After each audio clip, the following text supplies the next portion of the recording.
अस्सलाम वालेकुम। आज हम अपने C++ के ट्यूटोरियल स्टार्ट करने वाले हैं, जिसका आज हमारा फर्स्ट लेक्चर है। और इसमें सबसे पहले हम इंट्रोडक्शन देखेंगे, फिर हिस्ट्री देखेंगे, उसके बाद देखेंगे स्ट्रक्चर ऑफ C++ प्रोग्राम क्या है। उसके लिए इस इंट्रोडक्शन तो ये है कि C++ इसको बोलते हैं, इस तरह से लिखते हैं C, उसके बाद दो ऐड के साइंस, उसको हम बोलते हैं C++। ये पावरफुल प्रोग्रामिंग लैंग्वेज है और ये जो है सी लैंग्वेज का एडवांस वर्जन है। सी जो हमारे पास है वो प्रोसीजरल लैंग्वेज है, लेकिन जो हमारे पास C++ है ऑब्जेक्ट ओरिएंटेड प्रोग्रामिंग लैंग्वेज है। History of C++ is C++ की जो डेवलपमेंट थी वो 1979 में स्टार्ट हुई थी, इसकी रिलीज़ के 4 इयर्स पहले। और ये जो है ये C++ के नाम से स्टार्ट नहीं हुई थी, बल्कि इसका जो फर्स्ट नेम था वो था सी विद क्लासेस, क्योंकि ये सी का एडवांस वर्जन है। उसके बाद 1983 में जो C++ है यानी सी विद क्लासेस उसका नाम था, वो फर्स्ट यूज़ की गई थी AT&T's इंटरनल प्रोग्रामिंग नीड्स के लिए। उसके बाद इसका जो नेम है वो उसी साल चेंज हो गया था, यानी 1983 में इसका नेम सी विद क्लासेस से C++ रख दिया गया। और C++ जो है वो कमर्शली रिलीज जो हुई थी वो 1985 में हुई थी। और C++ जो है वो डेटा एब्स्ट्रैक्शंस मतलब कि क्लासेस के कॉन्सेप्ट्स और उसके जो दूसरे फीचर्स हैं तो उनको इम्प्लीमेंट करता है, और ये जो है हाई लेवल लैंग्वेज इसको कहा जाता है।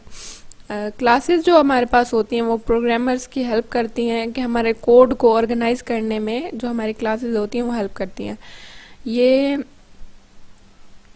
इसलिए भी बेनिफिशियल होती हैं प्रोग्रामर्स के लिए, क्योंकि इनसे हमारी गलतियों का जो इम्कान है वो बहुत कम होता है। और जो C++ का ओरिजिनल कंपाइलर है उसे सी फ्रंट कहते हैं, जो कि C++ लैंग्वेज में ही लिखा गया है। C++ कंपाइलेशन जो है वो एफिशिएंट एंड फास्ट होती है, और इसकी जो इसकी स्पीड है वो दूसरी हाई लेवल लैंग्वेजेस या लो लेवल जो हमारे कंपोनेंट्स होते हैं उनके मुकाबले में ज़्यादा होती है। क्योंकि जो हमारी C++ है वो उसको जो है शॉर्ट होती है वो, क्योंकि उसमें जो है स्पेशल कैरेक्टर्स की बजाय हम लोग कीवर्ड्स की बजाय स्पेशल कैरेक्टर्स ज़्यादा यूज़ करते हैं, तो इस वजह से हमारी जो C++ है वो क्वाइट शॉर्ट होती है। उसके बाद हमारे पास स्ट्रक्चर है C++ का। फॉर एग्जांपल नेक्स्ट लेक्चर में आपको इसका एडिटर भी इंस्टॉल करना सिखा दूंगी। फ़िलहाल मैं कोई भी ऐसे फर्स्ट प्रोग्राम इसी तरह डॉक्यूमेंट फाइल पर ही लिख रही हूँ।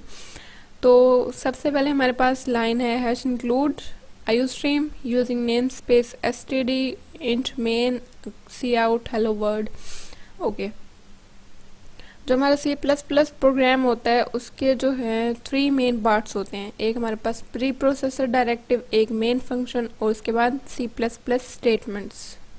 सबसे पहले हमारे पास प्री प्रोसेसर डायरेक्टिव है। प्री प्रोसेसर डायरेक्टिव्स जो हैं वो कंपाइलर को इंस्ट्रक्शंस देते हैं कि एक्चुअल जो कंपाइलेशन स्टार्ट होती है उससे पहले हमारे कंपाइलेशन को कुछ इंस्ट्रक्शंस देते हैं, कुछ इन्फॉर्मेशन देते हैं हमारे प्री प्रोसेसर डायरेक्टिव्स। जो भी प्री प्रोसेसर डायरेक्टिव्स होते हैं वो हैशटैग जो हमारे पास साइन है वो उससे उससे स्टार्ट होते हैं, और उससे पहले जो है हमारे प्री प्रोसेसर डायरेक्टिव से पहले जस्ट वाइट स्पेस ही अपीयर हो सकती है एक लाइन में। प्री प्रोसेसर डायरेक्टिव जो है वो C++ की स्टेटमेंट्स नहीं होती हैं, और ये जो है सेमी कॉलन से भी इनको एंड नहीं किया जाता। हम लोगों ने सबसे पहले प्रोग्राम में देखा है अपना हैश इंक्लूड, ये हमारे पास जो है यहाँ तक हमारे पास प्री प्रोसेसर डायरेक्टिव है। और उसके अलावा हमारे पास कुछ प्री प्रोसेसर डायरेक्टिव्स होते हैं, जैसे हैश इंक्लूड हमने पढ़ लिया, hash define, hash if, hash else, hash line, इस तरह के और भी बहुत सारे। उसके बाद हमारे पास होती हैं हेडर फाइल्स। हेडर फाइल्स क्या होती हैं? अब उनके अंदर हेडर फाइल्स के अंदर जो है कुछ फंक्शंस या कुछ वेरिएबल्स होते हैं जो कि बाद में किसी भी हम लोग उनको सी प्लस प्लस प्रोग्राम में यूज़ कर सकते हैं। और ये प्री प्रोसेसर डायरेक्टिव जो हमारे पास होता है, हैश इंक्लूड स्टेटमेंट जो होती हैं उनके साथ यूज़ होते हैं। इनकी जो एक्सटेंशन है वो डॉट एच भी होती है, लेकिन डॉट एच नहीं होती है। जैसे कि हम लोगों ने ये लिखा है आईओ स्ट्रीम, ये हमारे पास एक हेडर फाइल है। हेडर फाइल हमारे पास क्या होता है कि उसमें फंक्शंस या वेरिएबल्स होते हैं जो कि बाद हम सी प्लस प्लस प्रोग्राम में यूज़ कर सकते हैं। अच्छा, उसके बाद ये लिखा हुआ है कि जो भी हेडर फाइल होती है उसके अंदर कुछ इंफॉर्मेशन होती है, कुछ डिक्लेरेशंस होती हैं पर्टिकुलर फंक्शन के लिए। जैसे हमारे पास आईओ स्ट्रीम है, ये हेडर फाइल है, इसके अंदर हमारे पास standard input and output functions available होते हैं जो कि हमारे लिए वैल्यू को गेट करने के लिए या फिर वैल्यू को प्रिंट करने के लिए, हमारी स्क्रीन पर प्रिंट करने के लिए यूज़ होते हैं। उसी तरह हमारे पास एक और हेडर फाइल होती है जैसे math.h, और इसके अंदर हमारे पास मैथमेटिकल फंक्शंस जो होते हैं वो अवेलेबल होते हैं। उसके बाद हमारे पास टाइप्स कौन सी हेडर फाइल्स की, वो सिस्टम हेडर फाइल्स होती हैं जो कि कंपाइलर से आती हैं, मतलब ऑलरेडी होती हैं। और हमारे पास होती हैं यूज़र हेडर फाइल जो कि प्रोग्रामर्स लिखते हैं। जो हम लोगों ने ऊपर एक प्रोग्राम लिखा है ये वाला, इसमें हमारे पास जो हेलो वर्ड स्क्रीन पे शो होगा जब नेक्स्ट में हम लोग इसको रन करेंगे, तो उसके बाद जो हमारे पास सी आउट लिखा हुआ है, सी आउट इसको हमने यहाँ पे डिफ़ाइन नहीं किया क्योंकि ऑलरेडी हमारे पास हेडर फाइल जो हमारी आईओ स्ट्रीम है इसमें डिफ़ाइन हो चुका है। हम लोगों ने क्या किया है कि यहाँ पे हम लोगों ने एक प्री प्रोसेसर डायरेक्टिव लगा दिया इंक्लूड, और इसके बाद हम लोगों ने लिख दिया आईओ स्ट्रीम। और आईओ स्ट्रीम में हमारे पास जो है सी आउट की डेफिनेशन पहले से अवेलेबल थी। सी आउट का मतलब क्या था कि हमने जो कुछ भी लिखा है उसको वहाँ जाके प्रिंट कर दे। हमने स्टेटमेंट इस तरह से लिखी कि सी आउट, और यहाँ पे हम लोगों ने लिख दिया है हेलो वर्ल्ड, ठीक है, हेलो वर्ल्ड, और इसको हमने क्लोज कर दिया। अब ये हमारे पास, इसको हमने सेमीकोलन लगा दिया। अब ये हमारे पास एक सी प्लस प्लस की स्टेटमेंट है, ये हमारे पास एक प्रिंट का फंक्शन है जिसकी जो डेफिनेशन है हमारे पास वो ऑलरेडी इस हेडर फाइल में मौजूद है। इंक्लूड ने क्या किया कि जो भी हमारी हेडर फाइल थी यहाँ पर उसको उठा के इस प्रोग्राम के साथ, हमारे प्रोग्राम जो भी हमने लिखा है उसके साथ अटैच कर दिया। अटैच करने के बाद उसमें हमारे पास सी आउट का एक फंक्शन डिक्लेयर हुआ था, वहाँ डिफाइन भी हो चुका था। हमने जस्ट क्या किया, सी आउट के फंक्शन को उठाया, उसके अंदर हमने कुछ भी प्रिंट किया तो उसने प्रिंट करके हमें दे देना है। नेक्स्ट हमारे पास है मेन फंक्शन। मेन फंक्शन जो है, हर जितने भी हमारे सी प्लस प्लस के प्रोग्राम्स होंगे उनमें एक मेन फंक्शन होना ज़रूरी है। ये हमारे पास एंट्री पॉइंट होता है किसी भी सी प्लस प्लस के प्रोग्राम का।